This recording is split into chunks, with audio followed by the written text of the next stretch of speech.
열왕기상 17장 17절부터 24절 말씀. 2일 후에 그 집주인 되는 여인의 아들이 병들어 증세가 심히 위중하다가 숨이 끊어진지라. 여인이 엘리야에게 이르되 하나님의 사람이여 당신이 나와 더불어 무슨 상관이 있기로 내 죄를 생각나게 하고 또 내 아들을 죽게 하려고 내게 오셨나이까.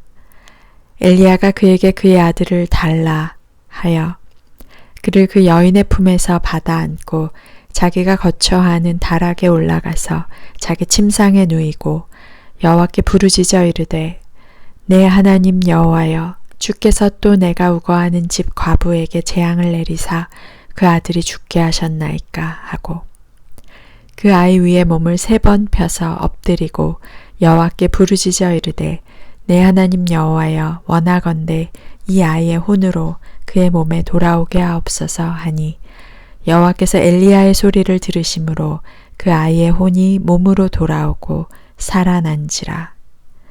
엘리야가 그 아이를 안고 다락에서 방으로 내려가서 그의 어머니에게 주며 이르되 보라 내 아들이 살아났느니라. 여인이 엘리야에게 이르되 내가 이제야 당신은 하나님의 사람이시요 당신의 입에 있는 여호와의 말씀이 진실한 줄 아노라 하니라. 아멘. 네, 우리는 열왕기상 17장 엘리야와 사르밧 과부의 이야기를 오늘 살펴보려고 합니다. 드디어 엘리야가 등장합니다. 암흑의 시대 바알과 아세라가 온 이스라엘을 점령한 것 같은 그 우상 숭배의 시대. 그러나 경제적으로는 고고학으로 살펴보았을 때 경제적으로는 가장 성공한 것 같은, 가장 많은 건축물과 문명이 발달한 것 같은 그런 시대입니다. 아합과 이세벨의 통치가 그들의 권력이 하늘을 찌르고 있습니다. 이 상황에서 하나님의 사람 엘리야가 등장합니다. 엘리야는 선지자 중에서 대표적으로 드러나는 인물입니다. 신약성경에서 변화산상에서 예수님께서 만난 인물이 모세와 엘리야였죠. 이것은 율법서와 선지서의 대표적인 인물로 나타난 것인데요. 그래서 구약의 모든 선지자의 대표를 보통은 엘리야라고 합니다. 도대체 엘리야는 어떤 사람이었길래 하나님의 선지자로 이렇게 부름받을 수 있었을까요? 오늘 우리는 엘리야에 등장하는 장면에서 하나님께서 그를 사르밧이라고 하는 시돈 옆에 있는 사르밧으로 보내시는 장면을 보게 됩니다. 이세벨이 시돈의 왕의 딸이었습니다. 그러니까 시돈 출신의 그 동네 출신의 이세벨이라고 하는 여왕이 왕비가 다스리고 있는 와중에 하나님은 그 문명의 한가운데 속으로 엘리야를 보내고 계십니다. 그 속에서 그 화려한 도시 문명 속에서 곤궁하고 가장 가난하고 연약한 한 과부를 만나게 하십니다. 이 사르밧의 과부는 없는 것이 참 많은데요. 이름이 없습니다. 이름이 없다는 것은 무엇일까요? 존재감이 없는 것이죠. 어떤 카테고리로 불림받는다는 것, 과부라는 카테고리로 불림받는다는 것은 그 사람의 존재가 얼마나 소외된 자인지, 존재가 없는 자인지, 역사에 기록될 의미가 없는 자인지, 그가 얼마나 힘이 없는 자인지를 우리에게 드러내주고 있는 것입니다. 우리 주변에 어떤 카테고리로 불려지는, 여겨지는 사람들이 있습니까? 우리는 이 부분을 한번 생각해 볼 필요가 있습니다. 또 이 여인은 남편이 없습니다. 남편이 없다는 것은 그를 지켜줄 수 있는 어떤 보호막이 없다는 것이죠. 그는 또 먹을 것이 없습니다. 돈이 없습니다. 그의 생명을 유지하게 해줄 수 있는 능력이 없다는 것이죠. 약하고 약한 존재입니다. 사르밧은 시돈은 문명의 도시, 굉장히 돈이 많이 오고 가고 힘이 있는 도시입니다. 그곳에서 가장 소외되고 힘이 없고 연약한 자, 오늘의 주인공 사르밧 과부입니다. 그 여인에게 하나님의 선지자 엘리야가 온 선지자 중에서 가장 위대한 선지자로 일컬어지고 있는 엘리야가 찾아갑니다. 그 여인에게 오늘 우리가 읽었던 본문 전반부에는, 본문이 후반부라면 그 전반부에는 이 사르밧 과부에게 물을 달라고 그리고 빵을 달라고 요청하는 장면이 있습니다. 여러분, 소외되고 가난하고 힘없는 자들을 우리는 하나님의 이름으로 도와주고 빵을 나눠주고 물을 주어야 한다라고 배웠습니다. 그런데 오늘 이 하나님의 이름으로 나타난 선지자가 가장 약하고 가난한 자에게 빵을 달라고 요청합니다. 여러분은 어떻게 생각하십니까? 우리의 신앙의 패러다임 속에 우리가 이해할 수 없는 장면들이 있습니다. 성경 속에는. 그것은 우리에게 분명히 하나님이 하고 싶으신 메시지가 있다는 것을 의미합니다. 그때 우리는 주목해서 하나님께서 우리에게 무엇을 말씀하기 원하시는지를 잘 들어야 하지요. 보통은 이 전반부 이야기를 우리는 설교 시간에 참 많이 들었습니다. 이 가난한 여인이 자기가 가진 전부를 자신의 생명과도 같은 밀가루와 기름으로 빵을 만들어서 하나님의 사람을 대접했을 때 그에게 기름과 가루가 끊어지지 않는 축복이 임하여서 그는 생명을 보존하게 되었다. 이 전반부의 내용을 여러분 잘 알고 계실 것입니다.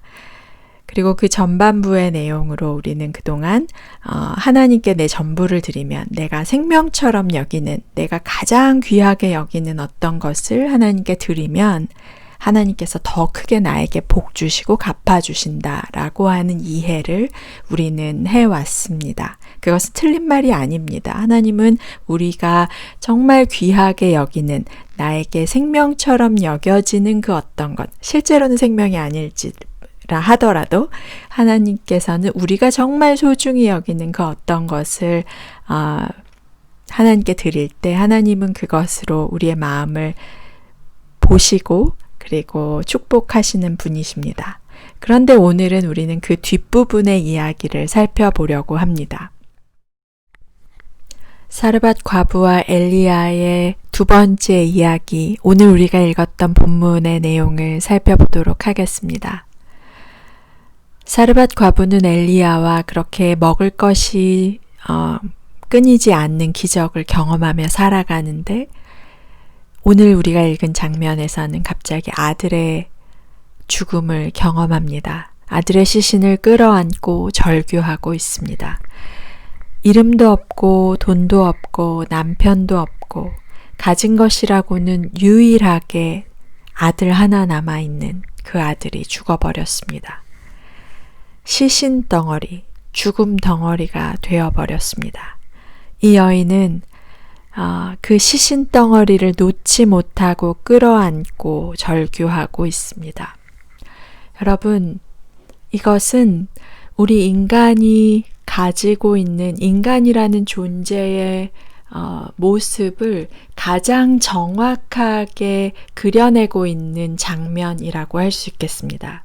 저는 여러분과 며칠 수련회를 이 장면 하나만 가지고 서로 나누면서 이 성경 본문이 말하고 있는 수많은 레이어들에 대해서 함께 이야기하고 나누고 싶을 만큼 이 장면은 엘리야의 모든 사역 중에서 구약의 어떤 다른 장면 중에서 보다 가장 중요한 장면 중에 하나라고 생각할 만큼 이 여인이 아들의 시신을 끌어안고 절규하고 있는 이 모습이 모든 인간의 현존을 가장 잘 묘사하고 있는 장면이라고 생각합니다.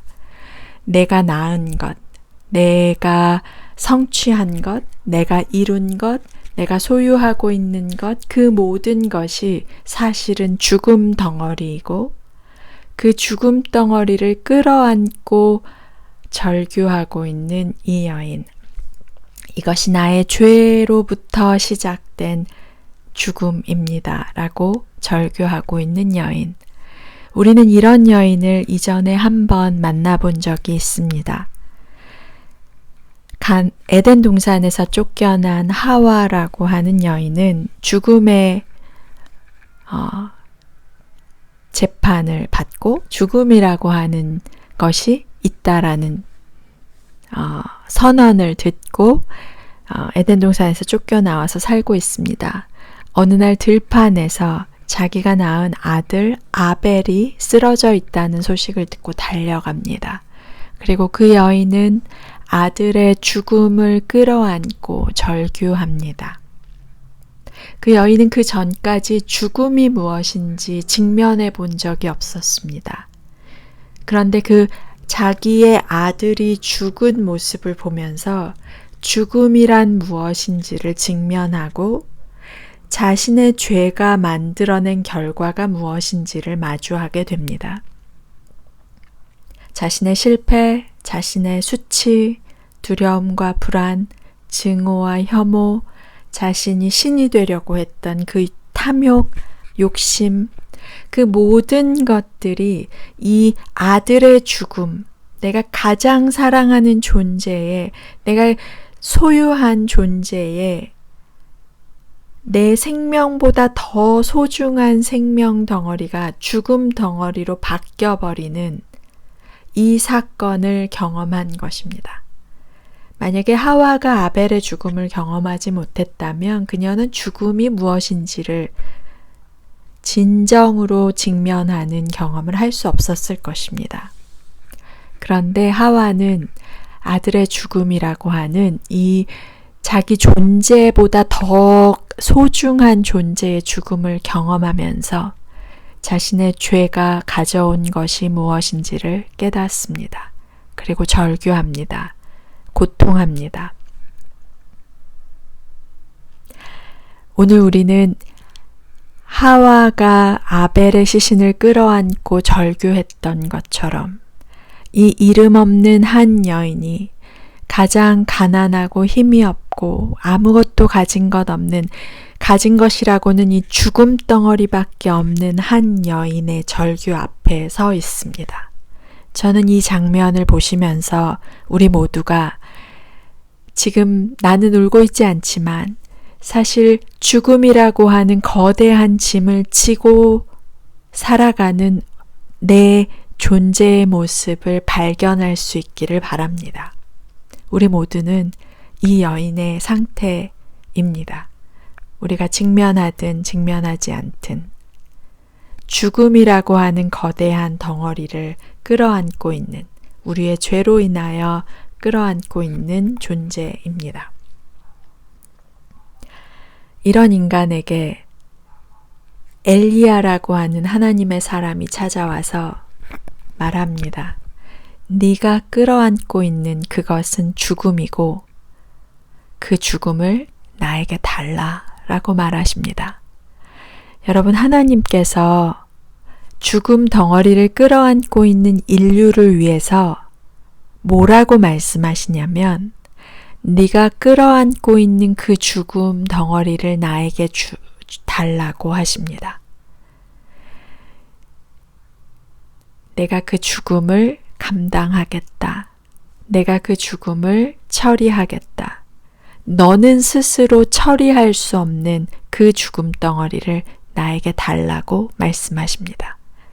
그리고 그분은 그 죽음 덩어리를 해결하시고 생명 덩어리로 바꾸어서 부활이라고 하는 놀라운 사건으로 다시 우리에게 영원한 생명이라고 하는 놀라운 생명 덩어리를 우리에게 다시 돌려주시는 분이십니다. 여러분, 이 사건이 인류가 하나님 앞에서 하나님께서 인류에게 어떠한 구원을 베푸시는지, 어떻게 죽음을 처리하시고 우리에게 부활의 영원한 생명을 허락하시는지를 고스란히 보여주고 있는 장면이라는 것이죠.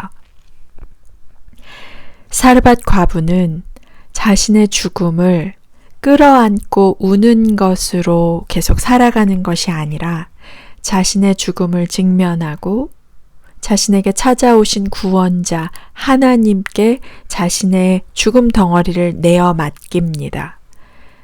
그리고 다락에서 3번의 누웠다 일어남을 그 사건들은 사실은 예수 그리스도께서 무덤에서 3일 만에 부활하시는 3번 누웠다 일어나는 그 3일의 사건을 예표하고 생명으로 다시 우리에게 찾아오시는 그 부활의 사건을 구약 성경에서 가장 정확하게 예언하고 있는 사건입니다. 여러분, 이 장면은 예수 그리스도께서 구원자로 우리 앞에 오셔서 그 죽음 덩어리를 그 어린 양 예수에게 십자가에 내어드리는 사람들에게 어떻게 부활의 생명을, 영원한 생명을 우리에게 돌려주시는지를 너무나 구체적으로 묘사해주고 있는 장면입니다. 여러분, 주님은 우리에게 네가 끌어안고 있는 그 죽음 덩어리, 네가 가장 소중하다고 여기는 그 아들, 그 죽음 덩어리를 나에게 달라라고 오늘 우리에게 요청하고 계신다고 믿습니다. 여러분, 그 죽음은 무엇입니까? 어쩌면 우리의 죄로 인한 실패, 우리의 수치, 우리의 두려움, 우리의 용서하지 못하는 마음, 우리의 중독, 우리가 소유하고 있는 그 어떤 것, 우리가 너무나 놓고 싶지만 놓아지지 않는, 우리를 꽁꽁 묶고 있는 그 어떤 것, 우리가 두려워하고 있는 미래,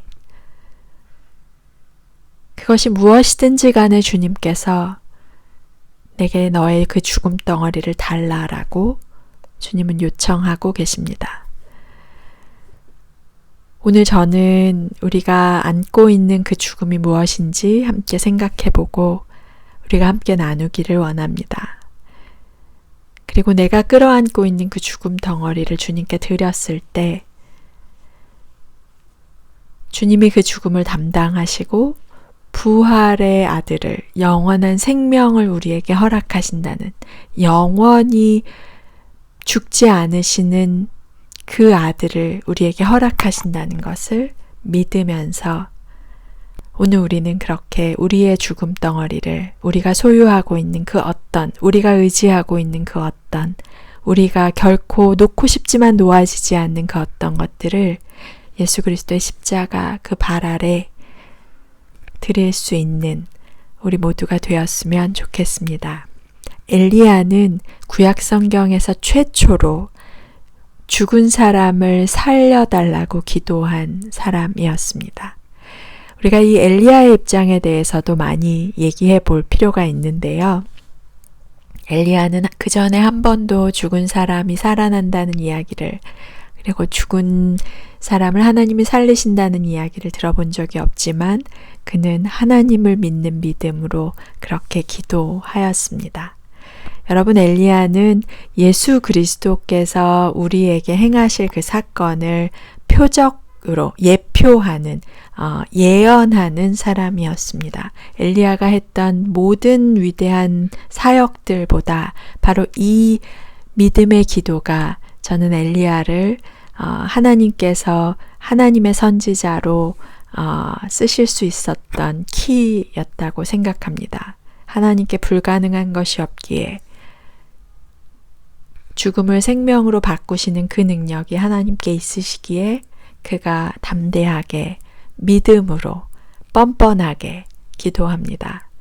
여러분, 저는 어쩌면 내가 사르밧 과부처럼 내 죽음 덩어리를 드리는 그 기도, 그리고 엘리야가 죽음을 생명으로 바꾸시는 하나님, 그렇게 하고 싶으신 하나님의 마음을 알고 구하는, 믿음으로 구하는 이 엘리야의 기도, 이 두 가지 기도가 바로 지금 이 시대에 우리 개인의 삶뿐만 아니라 한국 교회 위에 그리고 코로나 사태로 고통 가운데 있는 이 한국 땅 위에 전 세계 가운데 어쩌면 이 믿음의 기도를 하는 사람들이 필요한지도 모르겠습니다.